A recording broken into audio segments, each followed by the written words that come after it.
2026 я шел пешком по дну моря. Соль лежала до горизонта, и ракушки хрустели под ногами, как снег.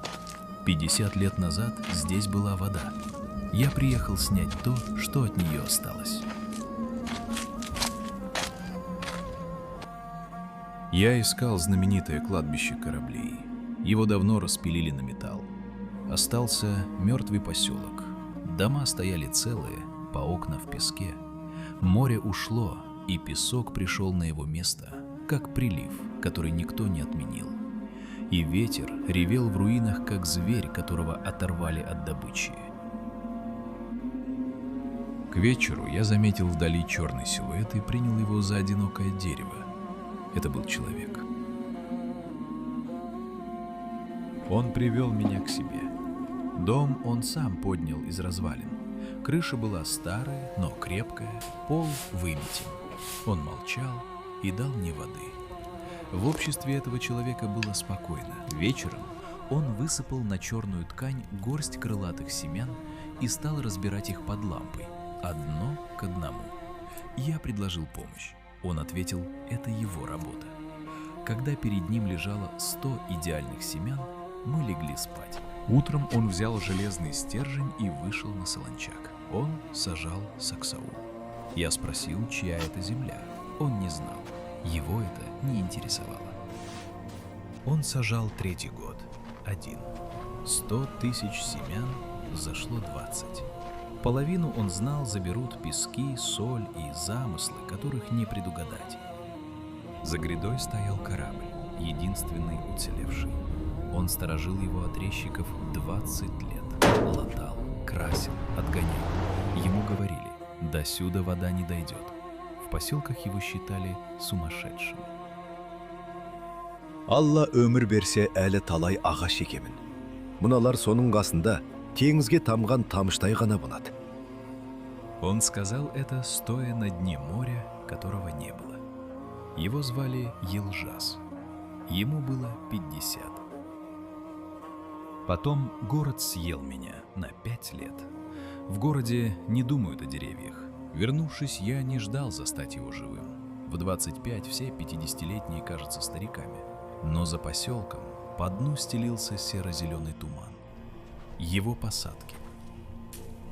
Саксаул 26-го года был мне по пояс. Внутри посадок ветер говорил тише. Я не знал, что тишину можно вырастить. Был год, когда буря сожгла весь весенний посев. Он не сказал ни слова. Следующей весной посадил вдвое. По телевизору говорили о второй фазе. Плотину поднимали, воду вели к городу. Он не слушал больших новостей, как не слушал больших бед. Он сажал. И тогда я понял, он не возвращал воду. Он готовил место, куда она однажды придет. Десятилетия шли, как вода.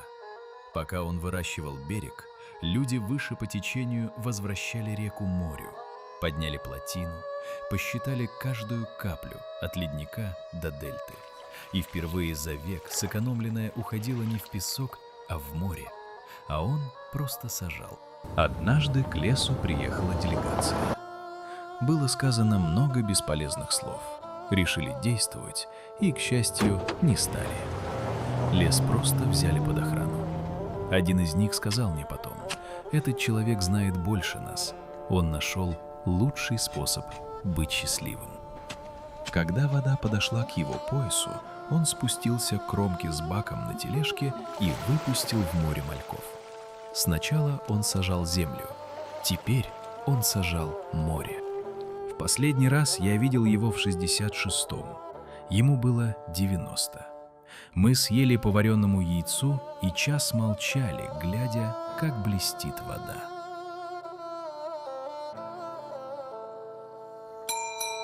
Когда вода дошла до корабля, колокол зазвонил сам. Впервые за 100 лет. Он послушал, кивнул и пошел сажать. В 76-м я вернулся стариком. Там, где я шел пешком, ходил поезд, и я не узнавал мест, списывая это на скорость. Аральск снова был портом. Пахло водой и джидой. Вместо ветра зверя дул легкий бриз. У полного фонтана росло молодое дерево, верный знак воскрешения. А в колокол теперь звонили дети на удачу лодкам. С орбиты вдоль берега тянется темно-зеленая кайма. Его почерк. Один человек, у которого не было ничего, кроме рук и молчания, готовил этот берег полвека. Теперь здесь хотелось жить. Елжас умер в 2073-м в Аральске, снова портовом городе.